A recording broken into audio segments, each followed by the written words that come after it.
Oi gente, tudo bem? Eu sou a Ana Lu e eu li Puta Feminista, da Monique Prada. Esse livro foi escolhido como a leitura de outubro do Clube Leia Mulheres aqui do Rio de Janeiro e eu vou confessar que é um daqueles livros que eu só li realmente por conta da discussão do Leia Mulheres. Eu não tinha o menor interesse e não é um livro que chamaria muito a minha atenção, assim, é de uma editora que eu não conhecia, a editora Veneta, e é um livro pequenininho, com folha branca, enfim, é um livro cuja temática não me interessava e nem o objeto livro em si, mas como eu tô disposta, né, a encarar as leituras do clube, até para sair da minha zona de conforto, eu resolvi ler para ver no que dava. Como eu não fazia questão de ter o livro depois, eu e minha amiga Paloma, que também frequenta o clube, a gente comprou o livro juntas, daí eu li primeiro, depois passei para ela até passou para uma amiga, por isso não tô com o livro aqui para mostrar para vocês. E enfim, é bom às vezes, né, a gente sair da zona de conforto. E foi interessante sim ler o livro e participar da discussão para desmistificar algumas coisas. Na verdade, assim, eu sei que o assunto da prostituição é muito confuso e muito... gera muito burburinho até dentro do próprio feminismo, e era o tipo de discussão que assim eu preferia ficar quieta porque eu não sabia absolutamente nada sobre ela, não sabia se eu tinha argumento para ir contra, a favor, não sabia o que eu achava, e a Monique desmistifica alguns argumentos aqui que as pessoas que são veementemente contra a regulamentação da prostituição têm e que serviram para mim também para eu pensar um pouco a respeito. Além disso, a discussão no clube foi muito interessante e engrandeceu o livro, como acontece na maioria das vezes. E enfim, então vamos conversar um pouquinho sobre ele. Bem, a Monique, ela é uma trabalhadora sexual que ficou conhecida na internet. Eu confesso que não por mim, eu nunca tinha ouvido falar no nome dela, mas enfim, ela começou a debater bastante o assunto pela internet. Ela é fundadora da CUTS, que é a Central Única dos Trabalhadores e Trabalhadoras Sexuais, e ela vem tentando emplacar essa pauta há bastante tempo na internet e transformá-la em algo político. O nome do livro já bate nessa controvérsia, né, entre o feminismo e a prostituição, porque a maioria das feministas, pelo menos as radicais, são totalmente contra a regulamentação da prostituição, e ela vai debater os problemas desse posicionamento, até quando ela coloca que o posicionamento contra a prostituição geralmente vem dos conservadores e da direita, e a gente está concordando com eles, isso devia ser no mínimo esquisito. Eu confesso que isso me pegou, e eu passei a pensar que realmente é no mínimo esquisito. E ao longo do livro ela vai refutar alguns dos argumentos que o feminismo radical traz. Eu queria deixar claro aqui também que eu não entendo muito disso, eu nunca estudei o feminismo radical a fundo. Eu parei, sei lá, no segundo capítulo do Segundo Sexo, porque tava muito denso, eu tava lendo outras coisas. Eu pretendo voltar um dia, mas não tenho embasamento sobre isso, então, enfim, já vou dizendo que eu não quero levar xingão aqui nos comentários. É um livro, esse é um vídeo sobre a minha experiência de leitura, e enfim, vamos lá.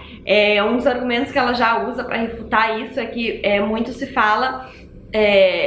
ao entrar no assunto da prostituição, já falam da exploração de menores, da escravização sexual. E ela fala que a prostituição não tem nada a ver com isso, né? A exploração sexual, a escravização sexual são crimes. Assim como a escravização e a exploração são crimes em todos os outros tipos de negócio, e o negócio em si não se torna proibido por causa disso, né? Então, se tem crianças escravizadas no feitio de roupas, o comércio de roupas não vai ser proibido. E não é porque existe a exploração e a escravização de pessoas que a prostituição deve ser proibida. Esses crimes devem, é claro, ser combatidos, mas não é disso que ela fala aqui. O que ela fala aqui é da regulamentação da profissão de prostituta e do exercício da prostituição até para a segurança das próprias trabalhadoras e trabalhadores, né? Ela fala que no Brasil a prostituição em si não é crime, só que tudo que elas tentam fazer para se organizar é considerado crime. Então as prostitutas não podem trabalhar em grupo, elas não podem ter organização, não pode haver um esquema de bordel, né? Como usando a palavra que me veio na cabeça, porque isso configuraria exploração. Só que aí ela propõe um negócio, né? É claro que a princípio eu também concordava que, ok, se uma mulher ela quer ganhar dinheiro com o próprio corpo, ela pode fazer isso sozinha. É horrível se tiver um cafetão, por exemplo, ganhando sobre o trabalho dela. Só que a Monique aqui, ela propõe uma reflexão que é a respeito, por exemplo, dos salões de beleza, né? As manicures, elas trabalham e elas pagam uma taxa por estarem ali naquele espaço seguro e ter trabalho garantido. E ela fala que ela não vê sentido nas prostitutas não poderem se organizar dessa maneira, porque ela acha que seria até mais seguro ter um espaço onde ela pudesse trabalhar com segurança e ela não se importaria em dar 40%, 50% que fosse para a pessoa que gerenciasse esse local. É claro que assim, são inúmeras discussões e posições e vivências diferentes. É claro que o que ela coloca aqui seria uma forma segura e quase que utópica disso acontecer, sem que acontecesse exploração e escravização, né? Algumas mulheres falaram na discussão do Leia, tá, imagina se legaliza isso, vai ser bom para meia dúzia de prostitutas do sul-sudeste, e enquanto isso, mesmo sem ser legalizado, já tem, né, essas casas no Nordeste e tal, nos interiores, onde as meninas trabalham e praticamente pagam para trabalhar lá dentro, porque elas têm que pagar para usar o espaço, pagar para dormir, pagar roupa, pagar cabelo e tudo, e elas acabam, né, dessa forma, estão sempre devendo aos patrões e nunca conseguindo sair dessa vida. Então é claro que nunca é preto no branco, nunca é simples, mas os argumentos da Monique de fato fazem sentido e fazem a gente pensar que isso tá errado, e na verdade a coisa não anda porque é um grande tabu. E ela coloca aqui muitas vezes que hoje muito se fala do lugar de fala, né? Então todo mundo agora galga o seu lugar de fala, então os negros para falar sobre o racismo, os LGBTs para falar sobre a homofobia, e ninguém escuta as putas. Ela fala que elas nunca podem falar e que quando elas querem falar sempre vem uma feminista mais estudada, mais culta falar assim, não, é melhor eu falar por você, porque eu entendo mais, sendo que ela não tem a vivência, né? E ela bate muito nessa tecla de que elas têm que ter o direito de falar e ser ouvidas e que nem todas elas são exploradas sexualmente, muitas vezes elas estão nesse trabalho porque elas acham que é um trabalho ok de se fazer e que ok, não é o trabalho mais fácil do mundo e pode não ser a primeira opção da maioria das pessoas, mas que o fato é que é um trabalho que dá um dinheiro que muitos outros trabalhos não dão e que quem tá disposto a isso deve ter o direito de fazer com segurança, né? E ela coloca também que vem muita questão do feminismo bater contra a prostituição, falando que mas isso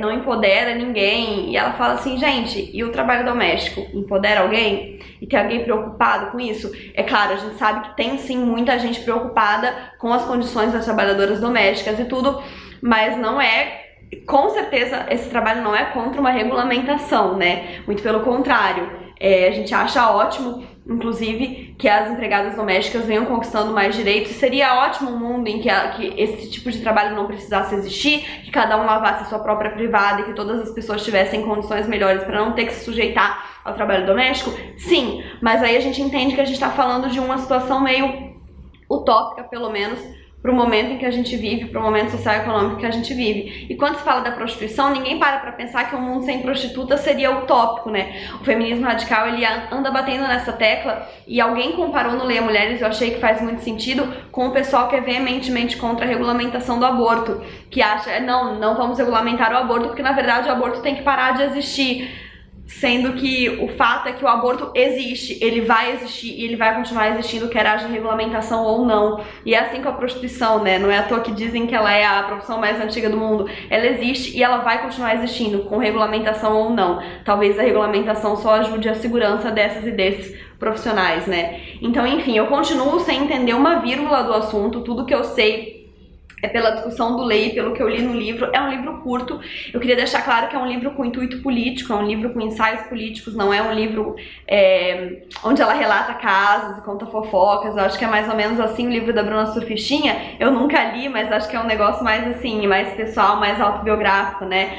E aqui não, é um livro que tem o intuito de ser político mesmo e de falar desse assunto, de debater esse assunto, de argumentar e de colocar a voz, né? A voz dela e, enfim, dessas mulheres que pouco são ouvidas e que precisam falar. Outro assunto que é bastante político, inclusive, que ela leva em consideração no livro desde o início, quando ela coloca lá a epígrafe, é que demonizar as prostitutas serve como uma castração para todas as mulheres, porque ela coloca... Eu não tô com o livro aqui pra falar direitinho a epígrafe, nem quem foi a autora que ela usou na citação, mas o que ela quer dizer ali é que sempre coloca-se, né, essa estigmatização da prostituição e fala-se que a puta é tão ruim, tão ruim, tão ruim, que é assim que se convence uma mulher de que a vida dela, enfim, casada, com trabalhos domésticos, tudo mais, é uma vida ótima, porque o outro lado é péssimo, né?